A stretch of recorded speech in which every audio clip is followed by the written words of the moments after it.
नमस्कार साथियों, एक बार फिर पुनः स्वागत है आपका आपके अपने YouTube चैनल गुरु टीचिंग पॉइंट में। साथियों, इस सेशन में अपन जानेंगे राजस्थान राज्य के प्रमुख पठारों के बारे में। राजस्थान में जितने भी पठार है उनसे संबंधित महत्वपूर्ण जो भी फैक्ट है वो इस क्लास में अपन जानेंगे। यदि चैनल पर नए हो तो चैनल को सब्सक्राइब कर लीजिएगा। तो अपन देखेंगे राजस्थान के प्रमुख पठारों के बारे में कि राजस्थान में कौन कौन से जो है पठार हैं और वह कहाँ कहाँ पर स्थित है, उनकी विशेषताएं क्या है आदि जानेंगे।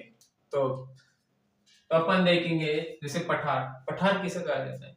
पठारी सामान्य धरातल से जो ऊपर उठा हुआ भूभाग होता है, जो सामान्यतः चौड़ा हो, विस्तृत हो और ऊपर से समतल हो, उसे पठार कहा जाता है। तो राजस्थान में बात करें अपन तो सर्वप्रथम देखेंगे उड़िया का पठार। कौन सा? उड़िया का पठार। राजस्थान के जो महत्वपूर्ण प्रमुख पठार हैं उनमें आता है उड़िया का पठार। कौन सा? उड़िया का पठार। उड़िया का पठार। उड़िया का पठार यह राज्य का सर्वोच्च पठार यानी सबसे ऊंचा पठार। उड़िया का पठार क्या है? राज्य का सर्वोच्च पठार उड़िया का पठार। और ये जो है और ये किस जिले के? सिरोही जिले के अंतर्गत आता है। किस जिले के अंतर्गत? सिरोही। उड़िया का पठार। उड़िया का पठार कहाँ है? यह सिरोही। कहाँ है? सिरोही। सिरोही में कहाँ आता है उड़िया का पठार? यह आता है सिरोही जिले के अंतर्गत। और इसकी ऊंचाई की बात करें तो इसकी ऊंचाई है 1360 मीटर। 1360 मीटर। कितनी है? 1360 मीटर। और राज्य का सर्वोच्च पठार, राज्य का, राजस्थान राज्य का सबसे ऊंचा पठार कौन सा? उड़िया का पठार। ऊंचा पठार। और ये कहाँ है? ये माउंट आबू, वहां पर जो है गुरु शिखर के नीचे स्थित है।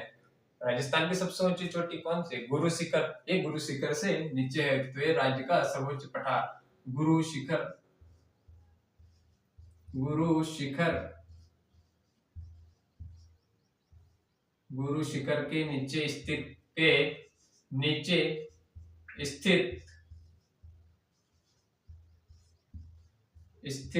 है। आबू आबू पर्वत पर एक गुरु शिखर के नीचे स्थित है। कौन सा पठार? उड़िया का पठार। और इसको याद कैसे रख सकते हैं? जैसे पक्षी, पक्षी कहाँ उड़ते हैं? ऊपर ऊपर उड़ते हैं। ऊपर यानी सर्वोच्च। सर्वोच्च जो है ये राज्य का सर्वोच्च पठार है। तो उड़िया का पठार जो है सबसे ऊंचा पठार है राज्य का। पक्षी कहाँ उड़ते हैं? ऊपर उड़ते हैं। तो इस तरह के अपन याद रख सकते हैं। और फिर अपन बात करें वो है अगला भोराट का पठार। कौन सा? भोराट। भोराट का पठार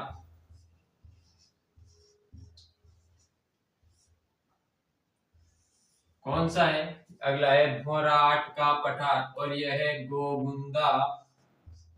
गोगुंदा। गोगुंदा से राज्य संबंध के, सॉरी, गोगुंदा से कुंभलगढ़। गोगुंदा से कुंभलगढ़ के मध्य। कुंभलगढ़ के मध्य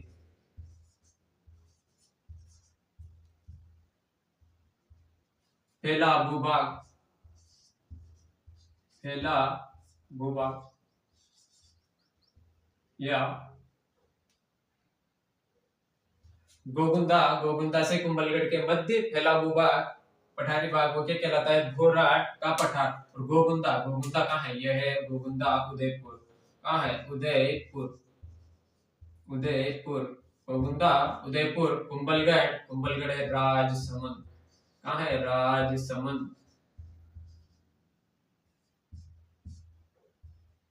गोगुंदा उदयपुर और कुंभलगढ़ राजसमंद, इनके मध्य फैला पठार के कैसा पठार है?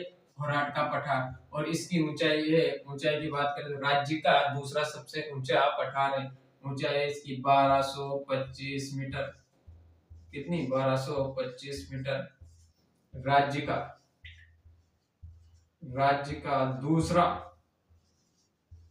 दूसरा सबसे ऊंचा पठार कौन सा है? यह है भोराट का पठार।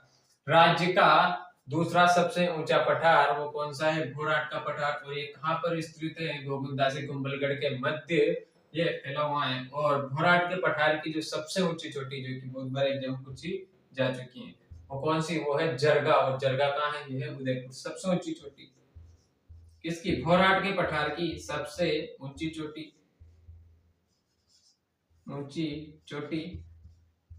यह सबसे ऊंचा पर्वत वो कौन सा है? वो है जरगा।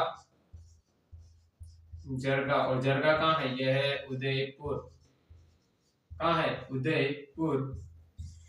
तो अपन दो शब्द देखे भोराट व उड़िया का पठार के बारे में। और फिर आगे अपन देखेंगे वह आबू का पठार। कौन सा? आबू का पठार। और ये कहाँ है? ये भी माउंट आबू सिरोही। कहाँ पर? ये भी सिरोही में ही है, सिरोही। और यह राज्य का तीसरा सबसे ऊंचा पठार। प्रथम तो है उड़िया का पठार, दूसरा है भोराट का पठार, और तीसरा सबसे ऊंचा पठार है ये आबू का पठार, जो कि सिरोही जिले के अंतर्गत है। कहाँ आता है? सिरोही के जिले के अंतर्गत। और इसकी ऊंचाई की बात करें तो ऊंचाई इसकी 1200 मीटर। कितनी है? 1200 मीटर। इसकी आबू के पठार की ऊंचाई है 1200 मीटर। और राज्य का तीसरा सबसे ऊंचा पठार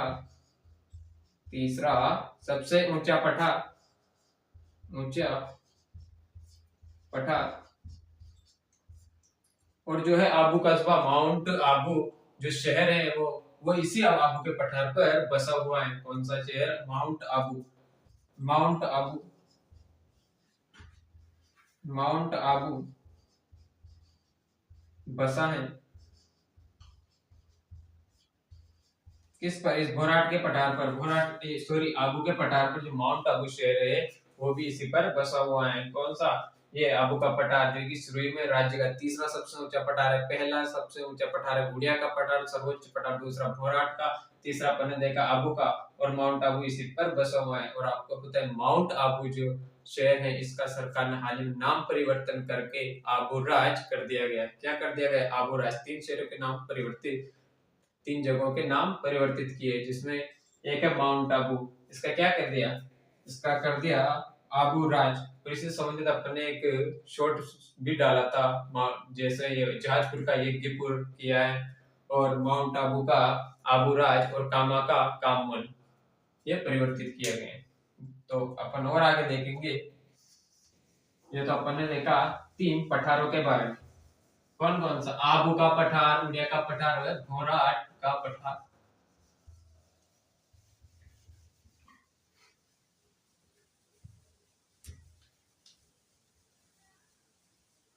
और फिर अपन देखेंगे ऊपर माल का पठार। कौन सा? ऊपर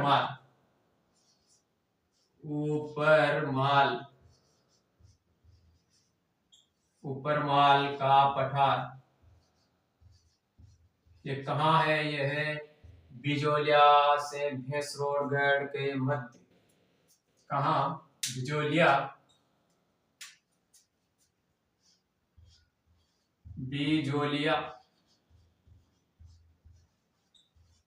बिजोलिया से भैंसरोडगढ़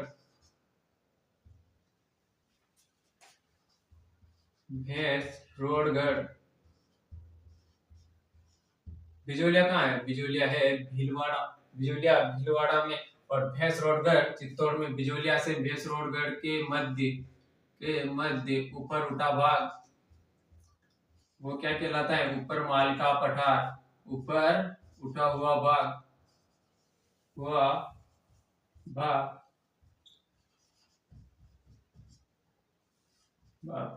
ऊपर उठा हुआ भाग वो क्या कहलाता है? ऊपर माल का पठार। और ये कहाँ है? बिजोलिया से बेसरोडगढ़ के मध्य।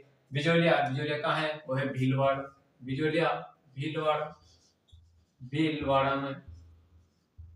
और भैंसरोडगढ़ ये है चित्तौड़गढ़ में। कहाँ है? चित्तौड़, चित्तौड़। और ये जो ऊपर माल का पठार है, ये मालवा के पठार का विस्तार है। किसका है? मालवा के पठार का विस्तार। तो लिख दे मालवा के पठार का विस्तार। पठार का विस्तार कौन सा? ऊपर माल का पठार। और ये कहाँ स्थित है? यह है बिजोलिया से भैंसरोडगढ़ के मध्य। कहाँ है? बिजोलिया से भैंसरोडगढ़ के मध्य। फिर आता है लसाड़िया का पठार। कौन सा? लसाड़िया, लसाड़िया का पठार।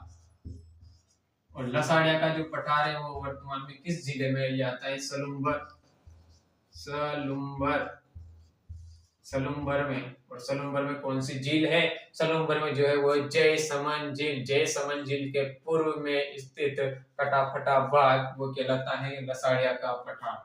क्या है? जयसमन, जयसमन झील के पूर्व में, पूर्व में कटाफटा भाग, कटाफटा भाग।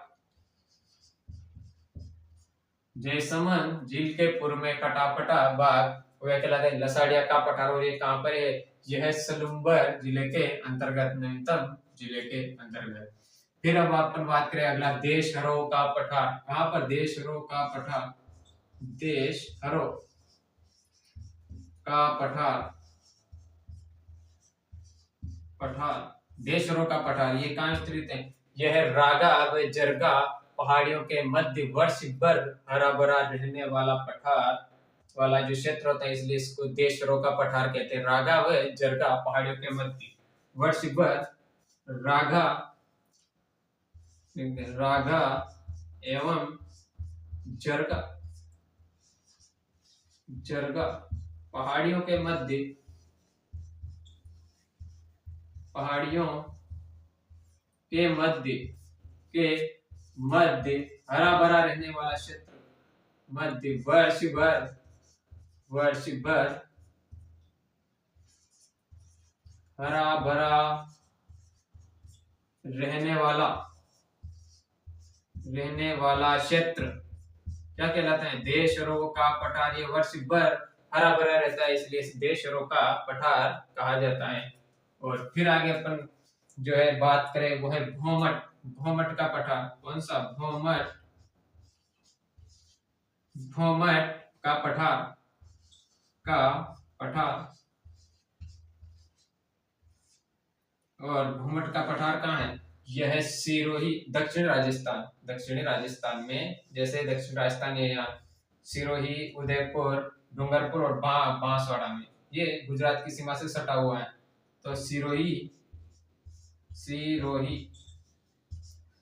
का सिरोही। और फिर यहाँ पर उदयपुर, उदयपुर और फिर डूंगरपुर, डूंगरपुर और बांसवाड़ा, इनमें ये विस्तृत है। कौन सा? भौमट का पठार, बांसवाड़ा, बांसवाड़ा। और ये जो है इधर क्या आ गया? इधर आ गया गुजरात। तो ये गुजरात की सीमा से सटा हुआ है, गुजरात की सीमा से सटा हुआ। और मेवाड़, मेवाड़ की, मेवाड़ का जो दक्षिण पश्चिम पठारी क्षेत्र है, दक्षिण पश्चिम मेवाड़ का पठारी क्षेत्र। तो गुजरात की सीमा से सटा हुआ कौन सा? भौमट का पठार। गुजरात की सीमा से सटा, सटा हुआ कौन सा है? भौमट का पठार। ये गुजरात की सीमा से सटा हुआ है। और मेवाड़, मेवाड़ का कौन सा क्षेत्र है? दक्षिण पश्चिम। तो लिखते हैं दक्षिण पश्चिम, दक्षिण पश्चिम, दक्षिण पश्चिमी मेवाड़ का पठारी क्षेत्र, पठारी क्षेत्र, दक्षिण पश्चिम मेवाड़ का जो है पठारी क्षेत्र, दक्षिण पश्चिम मेवाड़ का पठारी क्षेत्र। और इस तरह अपन ऊपर माल का पठार, लसाड़िया का पठार, देशरो का पठार और घूमट का पठार, उड़िया का पठार और उड़िया का पठार और लसाड़िया आदि आबू के पठार, और अपन इसमें आगे देखेंगे।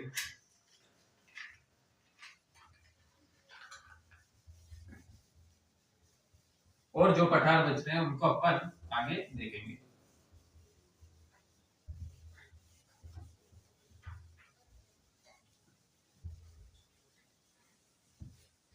तो अपन जैसे बात करें मेसा, मेसा का पठार, अगला पठार कौन सा है? मेसा का पठार, मेसा का पठार, का पठार।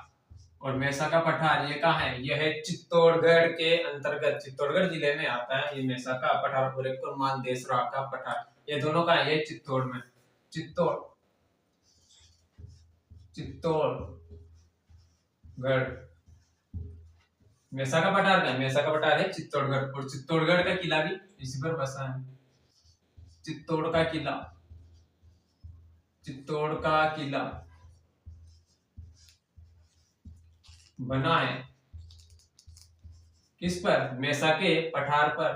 मेसा का जो पठार है उस पर चित्तौड़ का किला भी बना हुआ है। और फिर एक और है मानदेसरा, मानदेसरा का पठार, मानदेसरा का पठार ये भी कहाँ है? ये भी है चित्तौड़। कहाँ पर है? चित्तौड़ में, चित्तौड़गढ़। मेसा का व मानदेसरा का दोनों पठार कहाँ है? दोनों पठार है चित्तौड़गढ़ के अंतर्गत। कहाँ है? चित्तौड़गढ़ के अंतर्गत। फिर आगे अपन बात करें पीडमांट का पठार, पीडमांट का पठार, का पठार यह है राजसमंद। कहाँ है? राजसमंद। राजसमंद में कैसा है? पीडमांट का पठार।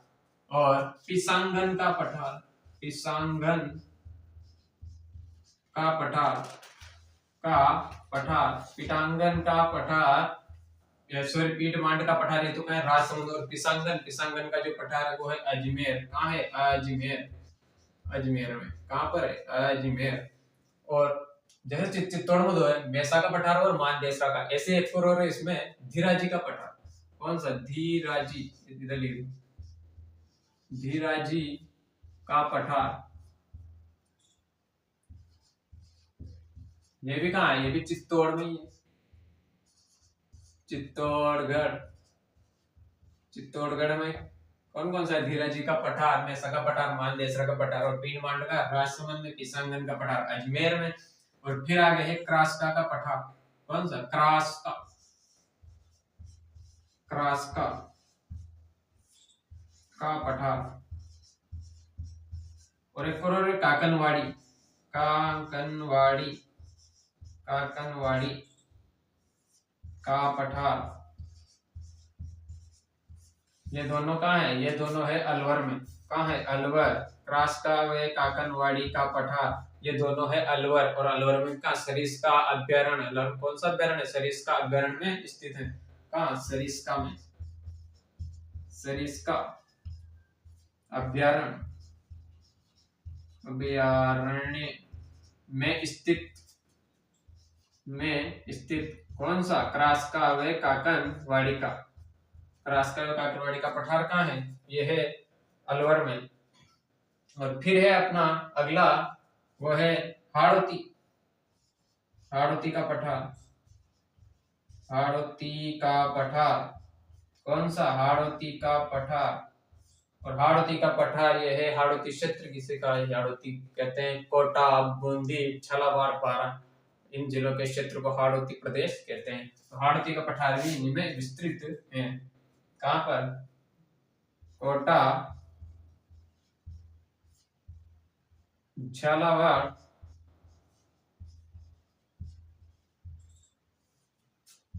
बारम और बूंदी, ये हाड़ौती का पठार इनमें विस्तृत है। और ये भी मालवा के पठार का ही विस्तार है। मालवा के पठार का, मालवा के पठार का विस्तार, पठार का विस्तार कौन सा? हाड़ौती का पठार, ये मालवा के पठार का विस्तार है। और गोंडवाना लैंड का अवशेष, किसका अवशेष है? गोंडवाना लैंड, गोंडवाना लैंड का, गोंडवाना लैंड का अवशेष किसको माना जाता है? वो हाड़ौती के पठार को, गोंडवाना लैंड का अवशेष हाड़ौती के पठार को। और ये जो हाड़ौती का पठार है ये ज्वालामुखी से निर्मित, इससे ज्वालामुखी के लावा से, ज्वालामुखी, सॉरी इधर लिख देते हैं, ज्वालामुखी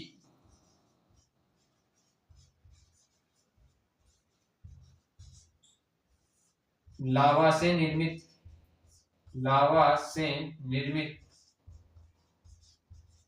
और इसकी औसत ऊंचाई वो है 500 मीटर के लगभग, इसकी औसत ऊंचाई मानी जाती है। इसके हाड़ौती के पठार की औसत ऊंचाई है 500 मीटर, 500 मीटर लिख देते हैं, 500 मीटर।